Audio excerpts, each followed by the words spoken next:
Students, कैसे हैं आप सब लोग। मैं भी ठीक हूं और उम्मीद करता हूं आप सब भी ठीक होंगे। मैं आपके एग्जाम्स के लिए कुछ और इम्पोर्टेंट क्वेश्चंस लेके आया हूं आज मनी एंड बैंकिंग के। इसमें मैं आपसे कुछ 20-25 क्वेश्चन डिस्कस करूंगा जो कि बहुत इंपॉर्टेंट हैं। होने को तो ये नॉर्मल क्वेश्चन है क्योंकि इसमें ईयर के बारे में हमें नॉलेज नहीं होती है एक्यूरेट, या जो बिल्कुल इनके बेसिक पॉइंट है उसके बारे में जानकारी नहीं होती है। जब इनके मैचिंग वाले जो क्वेश्चंस आते हैं उसमें जब ईयर को टैली करते हैं तो उसमें कंफ्यूजन हो जाती है। तो मैंने बहुत इंपॉर्टेंट कुछ 20-25 क्वेश्चन में आपसे डिस्कस करूंगा आज। इसके बाद में आपको प्रिंसिपल्स ऑफ मार्केटिंग के, फाइनेंशियल मैनेजमेंट के, कॉर्पोरेट अकाउंटिंग के, कॉर्पोरेट लॉ के, सबके मैं आपको 25-25, 30-30 इंपॉर्टेंट क्वेश्चंस हैं वो मैं आपको 1-2 दिन में प्रोवाइड कराऊंगा और इन सबकी पीडीएफ भी मैं आपको अवेलेबल करवाऊंगा। तो क्वेश्चन डिस्कस करते हैं। निम्नलिखित में से कौन एक वाणिज्यिक बैंक की देयता नहीं है, यानी कि जो कमर्शियल बैंक की जो लायबिलिटी है वो नहीं है। देखिए इसमें स्टूडेंट्स मैंने एक्सप्लेनेशन भी दे रखी है, इसमें आप एक्सप्लेनेशन भी पढ़ सकते हैं। तो ऑप्शन नंबर डी इसका करेक्ट आंसर है कि जो केंद्रीय बैंक और अन्य बैंकों के पास शेष जमा, सेंट्रल बैंक जो होता है और जो उसके अदर्स बैंक हैं उसके पास शेष जमा, ऑप्शन नंबर डी इसका करेक्ट आंसर है। नीचे आप एक्सप्लेनेशन भी देख सकते हैं, इसमें डिटेल में क्लियर भी कर रखा है मैंने। क्वेश्चन नंबर 47 भारत का केंद्रीय बैंक है, आप सब लोग जानते हैं, reserve Bank of India. Question number 48 देखिए बहुत इंपॉर्टेंट है कि वाक्यांश जो होता है लीडर ऑफ लास्ट रिसोर्ट किसे निर्दिष्ट करता है। लीडर ऑफ लास्ट रिसोर्ट जो होता है, देखिए 4 आपको नीचे ऑप्शन दे रखे हैं। तो जो रिजर्व बैंक ऑफ इंडिया है, ऑप्शन नंबर सी बिल्कुल करेक्ट है, ध्यान रखिएगा। क्वेश्चन नंबर 49 आरबीआई का सबसे महत्वपूर्ण कार्य क्या है, जो इंपॉर्टेंट वर्क है वो क्या है। तो ऑप्शन नंबर सी बिल्कुल करेक्ट है। आरबीआई का वित्तीय वाणिज्यिक बैंक, फाइनेंशियल कमर्शियल बैंक, ये बहुत ही इंपॉर्टेंट फंक्शन होता है आरबीआई। नेक्स्ट क्वेश्चन, बैंक दर वह दर है। देखिए ऑप्शन नंबर बी बिल्कुल करेक्ट है, बहुत इंपॉर्टेंट क्वेश्चन है, हमें इसके बारे में जानकारी भी होनी चाहिए। जिस पर आरबीआई योग्य विनिमय पत्रों का पुनर्मार्जन करता है, यानी कि जो रीडिस्काउंट करता है उन्हें, बिल्स ऑफ एक्सचेंज को। ठीक है, नेक्स्ट क्वेश्चन है, यदि रिजर्व बैंक व्यापारी बैंकों के पास तरल मुद्रा बढ़ाना चाहता है तो इसे, ऑप्शन नंबर बी करेक्ट है कि खुले बाजार में शासकीय बॉन्ड्स को खरीदना पड़ता है, यानी कि जो ओपन मार्केट होते हैं उसमें जो बॉन्ड्स होते हैं उसको परचेज करना पड़ता है। ठीक है, नेक्स्ट क्वेश्चन, खुले बाजार की क्रियाएं जो हिस्सा है वो क्या ऑप्शन है उसमें। तो देखिए जो खुले बाजार की जो क्रियाएं हैं उसका सही ऑप्शन है, जो उसका हिस्सा होता है ओपन मार्केट एक्टिविटीज का जो पार्ट है वो है ऑप्शन नंबर डी, साख नीति, credit policy. Next question, Bharat में मुद्रा निर्गमन के लिए कौन अधिकृत है, तो ये आप सब लोग जानते होंगे। तो इसका सही ऑप्शन है option number B, Reserve Bank of. Next question, परिमाणात्मक साख नियंत्रण का उपाय नहीं है, यानी कि क्वांटिटेटिव और क्वालिटेटिव जो 2 टेक्निक दी होती है, तो जो उसमें क्वालिटेटिव टेक्निक है क्रेडिट कंट्रोल की, उसका उपाय क्या नहीं है। तो ऑप्शन नंबर डी करेक्ट है, साख की राशनिंग। नेक्स्ट क्वेश्चन, ब्याज दर का जो नियमन है वो किसके द्वारा किया जाता है। तो देखिए भारतीय रिजर्व बैंक होता है, रिजर्व बैंक ऑफ इंडिया, उसके द्वारा किया जाता है। जो इंटरेस्ट रेट है उसका जो रेगुलेशन होता है वो आरबीआई के द्वारा किया जाता है। ठीक है, नेक्स्ट क्वेश्चन है आपका, इसमें देखिए अगला टॉपिक शुरू हो गया है कि various trade and banking institutions. इसमें और ज्यादा अच्छे क्वेश्चन हैं इस टॉपिक में कि भारत में सबसे बड़ा बैंक है, आप सब लोग जानते हैं कि कमर्शियल बैंक जो है भारत में सबसे बड़ा वो भारतीय स्टेट बैंक है। और इसका ईयर स्टूडेंट्स अक्सर एग्जाम में पूछ लिया जाता है कि भारतीय स्टेट बैंक की स्थापना कब हुई थी। अभी भी जो बीकॉम थर्ड ईयर का क्वेश्चन पेपर हुआ है मनी एंड फाइनेंशियल सिस्टम का, तो उसमें ये क्वेश्चन पूछा गया है कि भारतीय स्टेट बैंक की स्थापना कब हुई थी। तो स्टूडेंट्स इसका आंसर है 1 जुलाई 1955 में। नेक्स्ट क्वेश्चन है स्टूडेंट्स की नाबार्ड की स्थापना कब हुई थी। नाबार्ड देखिए जो बैंक है पूरा नाम है, एक्सप्लेनेशन में भी मैंने इसको दिया हुआ है आपको, आप इसको पूरा नाम देख लीजिएगा कि national bank for agriculture and rural bank. इसकी जो स्थापना हुई थी वो 12 जुलाई 1982 को हुई थी। तो स्टूडेंट्स ईयर एक्चुअली थोड़ा सा जनरली याद रहता है, डेट अधिकतर याद नहीं रख पाता, लेकिन कभी कभी एग्जामिनेशन में पूछ लिया जाता है, तो इसलिए मैंने यहाँ पे क्वेश्चंस में डेट भी दी है कि 12 जुलाई 1982 में नाबार्ड की स्थापना हुई थी।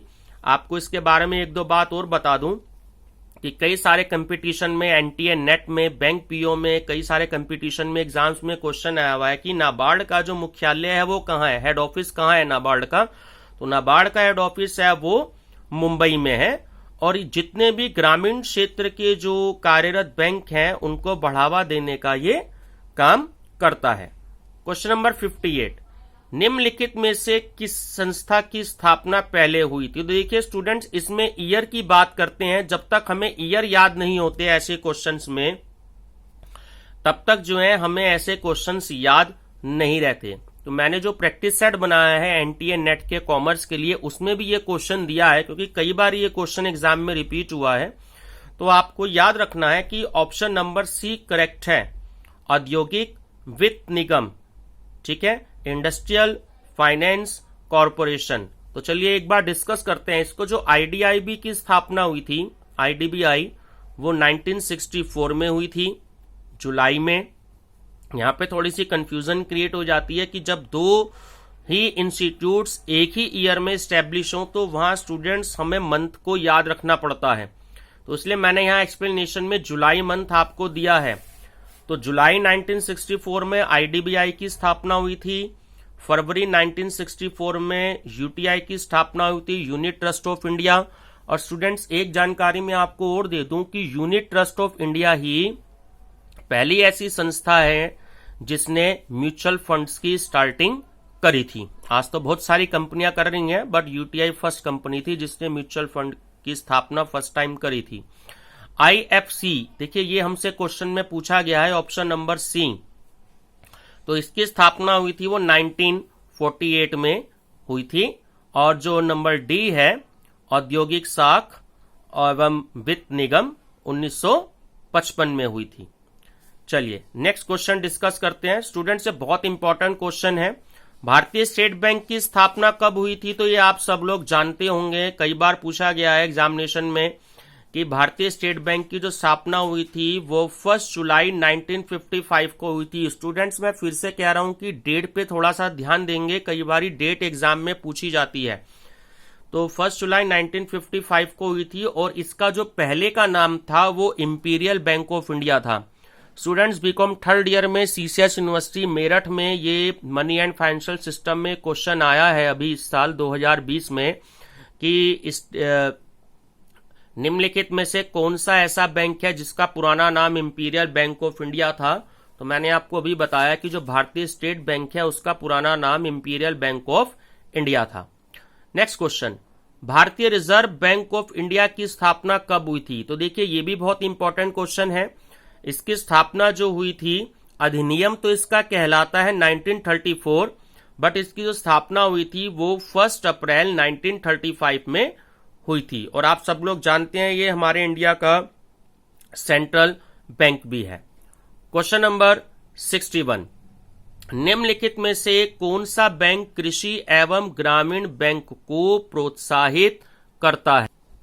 तो स्टूडेंट्स इसका सही आंसर है ऑप्शन नंबर डी, नाबार्ड। ठीक है, नाबार्ड पे ध्यान रखना कि क्वेश्चन जरूर आता है, जितने भी कंपटीशंस हैं तो उसमें क्वेश्चन जरूर आता है। देखिए यही वाला क्वेश्चन आया था जो मैंने आपसे भी 1 मिनट पहले डिस्कस किया था, ये ही क्वेश्चन रिपीट हुआ है। देखिए अब लैंग्वेज भी मैंने चेंज करी है कि किस बैंक का पुराना नाम इंपीरियल बैंक था। तो option number C, State Bank of India.